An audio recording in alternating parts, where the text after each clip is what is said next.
everyone. Welcome back. Alyece Smith here with Socially Awesome, and I'm very excited today to bring you another female entrepreneur interview. Today we are with Sarah Glenn. She's with Social Jane. Thank you so much for joining me, Sarah. Hi, thank you for having me. Yes, and I'm excited because I want to hear about your story. I know we met in person at the Like a Gold Digger conference recently, and we've been in coaching together, and I've watched this pivot from you. You always have this very calm presence. So I'm so excited to bring you to my very Hot Mess Express followers today. And I say that with all the love, but they know that Alyece is all over the place. So I'm excited to bring your calm energy into this group because we need it. We need it. So let's start out by you telling me a little bit about you. Who do you serve? How do you help people? Tell me about your experience and what you offer. Absolutely. So, hi to everyone. Thank you so much for the calm presence. I feel like I get that a lot, and I don't know. I don't always feel that way. So I guess that's just what I exude. Maybe it's my meditation practice that helps. And it's calming. It's calming for everyone that's around you. So well, thank you for that.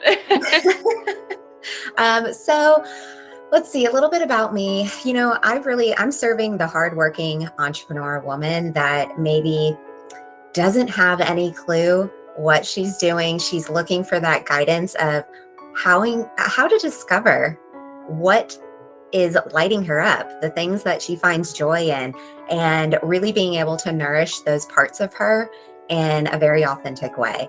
That's really where I'm coming from, because that is what I have learned and experienced myself in the recent 2 years. I'm relatively new to entrepreneurship compared to a lot of women, and I could not be more grateful that I stumbled upon this, because it has been the most rewarding experience, being paid to basically discover myself and create this version of me that can help other women find their passion and their purpose and monetize it and just own their power. Like, never in my life did I expect that this would be a career for me. And I couldn't be more grateful for it. So I am in the health and wellness space because I am very, very passionate about all forms of well-being, whether that be spiritual, mental, physical. All of it is tied together, especially in your gut, but that's a different conversation. And then I have recently pivoted to the branding and marketing space, because social media is like this magical unicorn that brings people together. And the people that I have met, like Alyece, I would never, ever have met if I would not have dove headfirst into social media, learning how to use these platforms and, not only make money from them, but make these really, really fantastic connections with other people. I love that. I love that and I love that you said magical unicorn, because I said that the other day to someone in my own way. I don't remember what I said. It was a unicorn, but I was like, a lot of people don't realize, of course, paid ads are an option, but you can do a lot on social media for free. So compare that marketing cost to the marketing cost that brick and mortars used to pay. That is affiliate marketing. That's how these companies are able to have, and I don't want to go on an affiliate tangent, but that's how these companies are able to have affiliate marketers, because they're not paying thousands and thousands of dollars for billboards anymore. And so it really is magical, because it not only brings people together, but it's allowed people to make money in a different way. And the world is changing, and Alyece will go on I'll go on a whole tangent. So I'm gonna, but well, I think and where I come from on that side of it is, I think also the way people are experiencing commerce, business, and social media, and how it's sort of all been layered now, especially since 2020 and all the madness that went on then. But I think it's just, people don't want to be lied to anymore when it comes to marketing and advertising. And so the old school ways of Mad Men and all that, people do not resonate with that form or level of branding and advertising and marketing, because it's not realistic. Nobody lives those lives. We want to see what's really happening, and we want to see people actually experiencing these products or these services, and how it's quite literally affecting their lives and their finances, etc. No, you're exactly right. And I love that part of social media because I'm a very bold person. And I love that I can be that person and still attract people and make those connections and be transparent. And I just love it. And I love what you were talking about as far as like discovering yourself, because I myself am new to entrepreneurship. I left my 9 to 5 in June, and the things I have learned, I can tell you I've learned a ton about social media marketing and marketing in general and things like that. But I think I've learned more about myself and what I actually want in life and how I want to be treated. And I'm sure you can say the same, because coming from corporate into entrepreneurship, I'm like, I don't have to do that. I get a choice, I get options. So tell me, that was my own personal challenge, previously, as I would overcommit and I always felt like I was being forced to do things. But tell me about some challenges that you've had and some realizations that you've had growing through entrepreneurship. Well, first challenge that came up for me was, what the heck is this? Like, where do I begin? What do I model after, when it comes to the content that I create, how I show up? So for me, I would say one of the biggest jumps in growth that I've seen in myself from, day one, when I said yes to starting a network marketing business, to now being in a network marketing business, but now having also found my passion of, being an entrepreneur and creating an entirely new space for myself and for the people around me.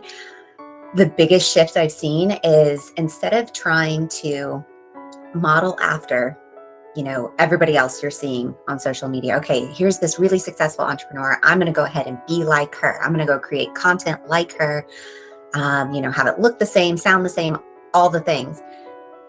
That's what I was doing in the beginning. And it felt so boring to me because, for one, I didn't know what I was doing. I had to start somewhere. So I don't regret it. But one of the biggest learning, growth aspects, I don't know, it's not saying that right, from then to now, is that I'm not afraid to just show up as me and stop emulating all of these other people. And that's just the coolest part about the way social media is, sort of the trajectory of it now, is that it's more rewarding to show up as you and really, really be the authentic you, even if it's a little bit weird, if it's a little bit funky, because there's so many other people out there that are now essentially being given permission by, us who are choosing to be vulnerable, to say, it's okay to be you. It's okay to be weird and funky and wonky and like, just be you, because there's so many other people out there that are like that. Whereas before, there was this whole facade of, advertising and marketing that we were sort of trying to show up for or as opposed to sort of being our own versions of it. And so I think that's one of the biggest obstacles I've gone through with entrepreneurship, is kind of discovering that path of authenticity, which just seems really ironic that that's the hardest. For me, it was one of the hardest parts of this whole thing, is just figuring out me and showing up as me.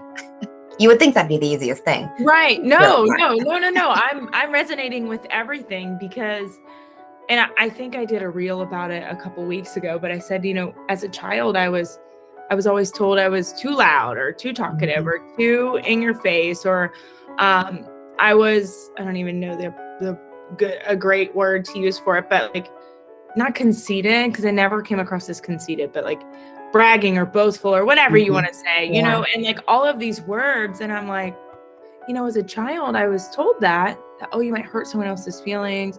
You might. And I'm in my 30s, and I'm like, I don't care. I don't care. Like, I'm going to be me.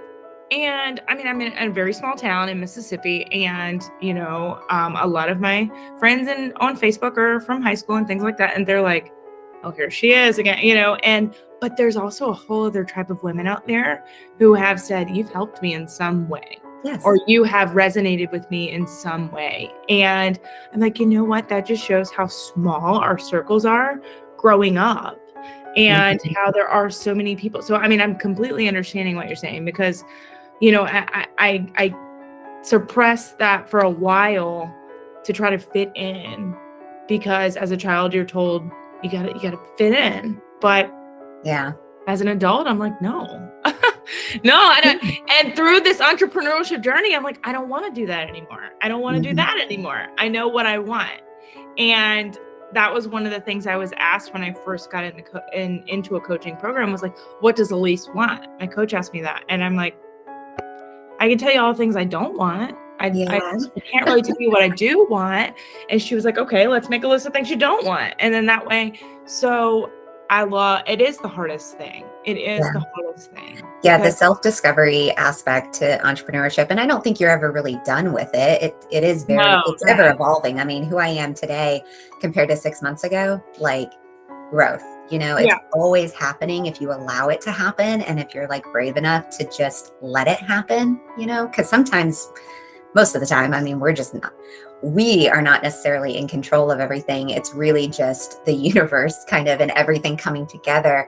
And knowing that like what you're doing today affects 90 days from now, all of the decisions that you make. And so entrepreneurship and having that shift in perspective of just sort of that my everyday can propel me forward instead of just being the same all the time, working the same job, doing the same things.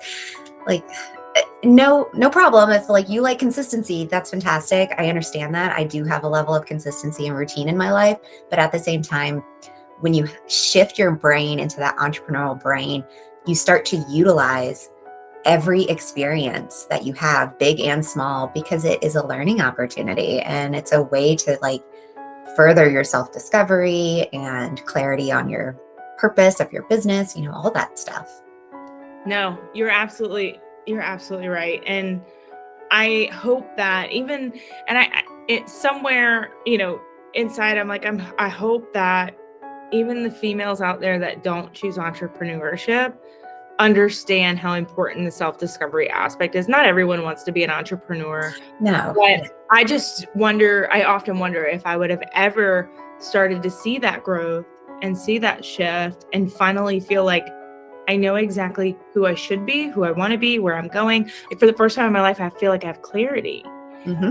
For so long, I played this game of like, I don't want to do that. I don't want to do that, And so I hope that women out there at least take the time to do some discovery for themselves, even if entrepreneurship is not where they choose. So I Yeah. love that you are so in tune with it and that, And you are, like I said, your calming presence just makes me feel like you're just so patient and you're like, it's going to be what it's I going to am very be. patient, and I think that comes I just love from that. I love that a because lot of other things, but yeah. Uh, but I really love that you said that, not everybody vibes with entrepreneurship. And I totally get that. If you'd asked me 2 years ago, I would have said absolutely not, because I grew up with a mother who was an entrepreneur and she worked her butt off, like living paycheck to paycheck, because not to say she wasn't doing it right. I mean, there is no right way, but she was doing it in a way that wasn't sustainable, right? I mean, it was working her to the bone. And so if you'd asked me 2 years ago, I would have been like, no, it's definitely not for me. I think I'll just take my safe 9 to 5. Um, but I agree with you in the fact that if I hadn't have stepped into it and just sort of like said, you know what, let's just try it. What could happen? The least that could happen is that I don't like it and I stop. If I hadn't have done it though, I think just like you, I maybe would have never ever discovered the clarity and like the self-worth and the ability to say no to things that I don't want to do. Like, I don't know that I would have that power that I have now. I 100%. And I feel that, like I said, I feel the same way because I'm like, I would have kept putting everyone else first. And with 3 kids and a husband and a lot of family. And, when I chose entrepreneurship, an entrepreneur is one person. I chose Yeah. myself. I'm going to bet on myself.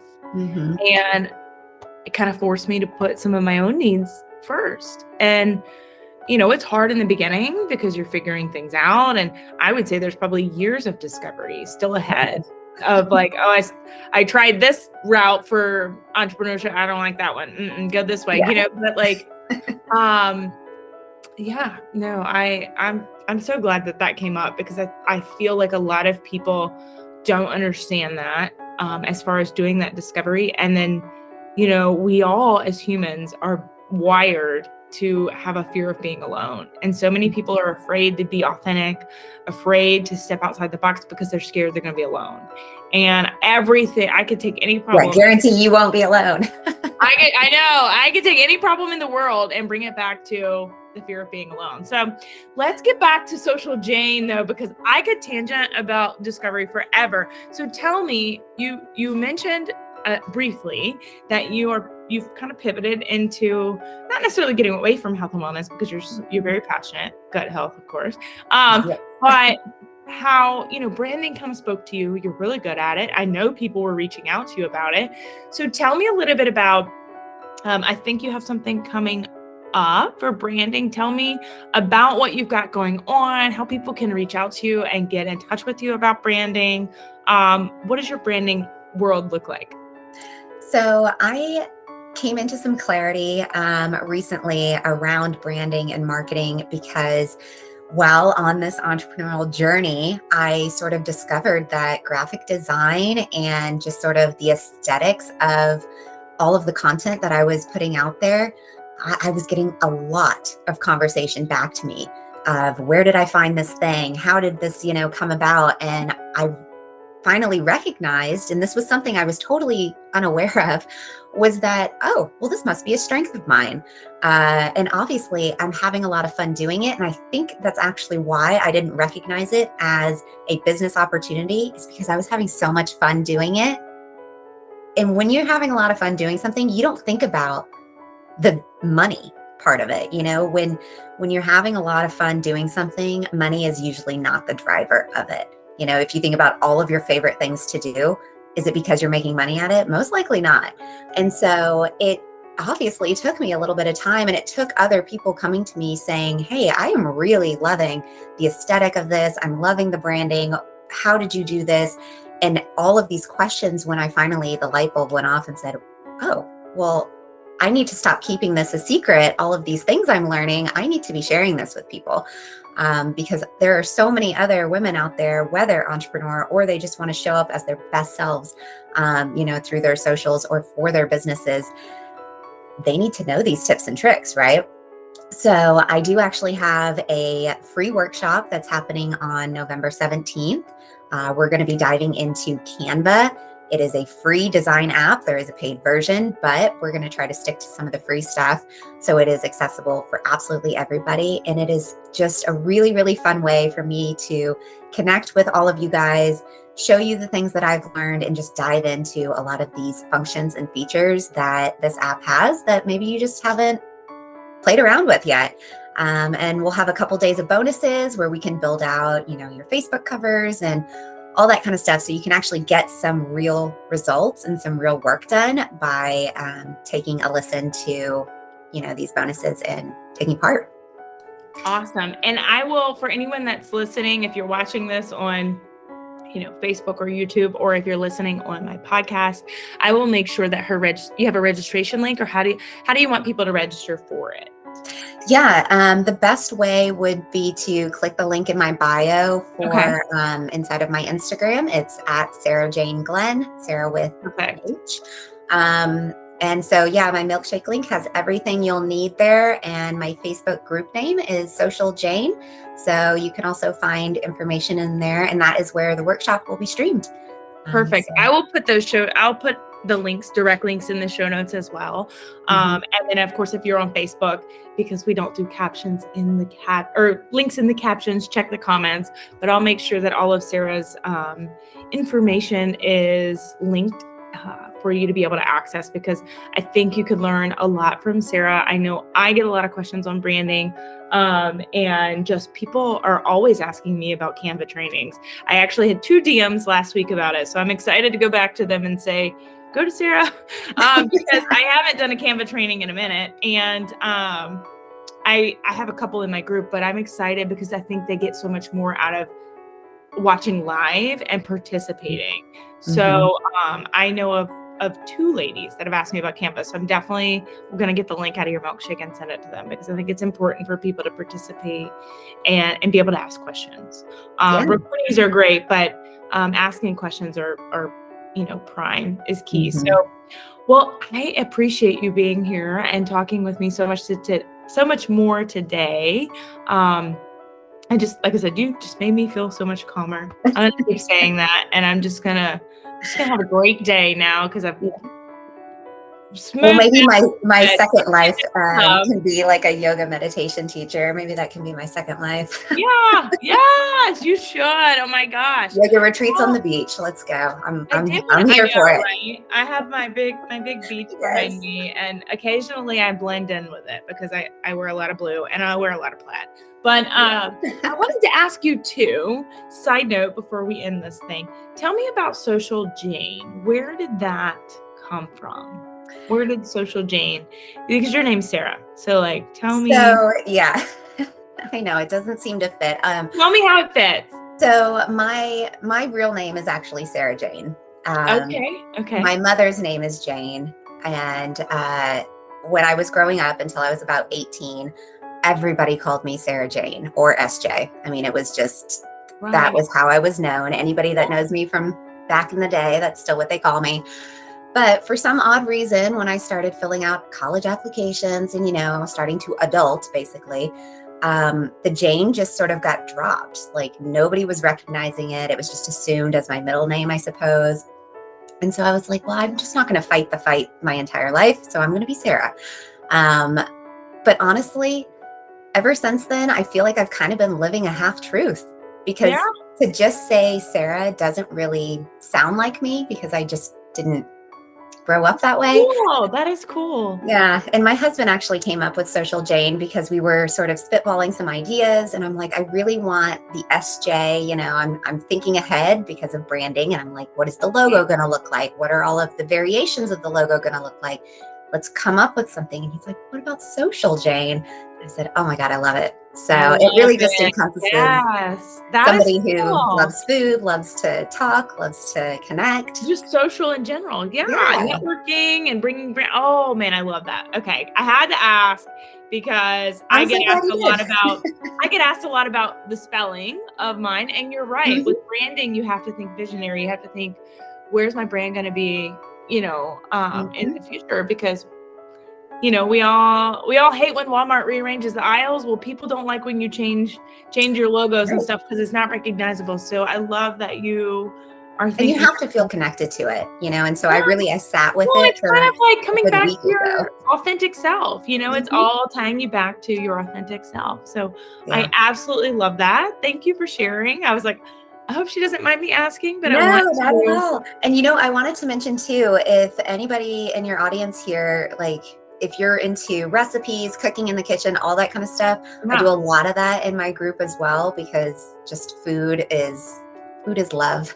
I love to cook. I love to eat. Yes. And I love to do it in a way that is like, it takes things you love, puts a healthier spin on it. So I love that. And I think it's very needed during the holidays because there's too many temptations during the holidays for sure. And I believe in indulgence a little bit, but I think during the holidays we just kind of blow it out of the water, So I think having healthy swaps and things like that is very important during the holidays. So well, thank you so much for joining me today. And like I said, anyone that was listening, please check either the comments or the show notes. I will make sure all of Sarah's contact information is linked there. That way you can get in her workshop on the 17th. Yes, ma'am. Yes. Thank you so much for having me. This has been so fun. Of course. And I look forward to hearing your podcast soon. I know. Absolutely. It's on your vision. On an episode. So I cannot wait. I cannot wait to hear about your podcast. I know it's coming. And I know you've got a lot of plans for it. So I'm excited about that. Yeah. A lot of things planned for the future. So Yes. Awesome. Well, I Perfect. hope you have a great day. And thank you all so much for listening. Make sure you tune in on Tuesdays for our Quick Tip Tuesday. And then, of course, as always, interviews on Thursdays with female entrepreneurs. So I will talk to y'all soon.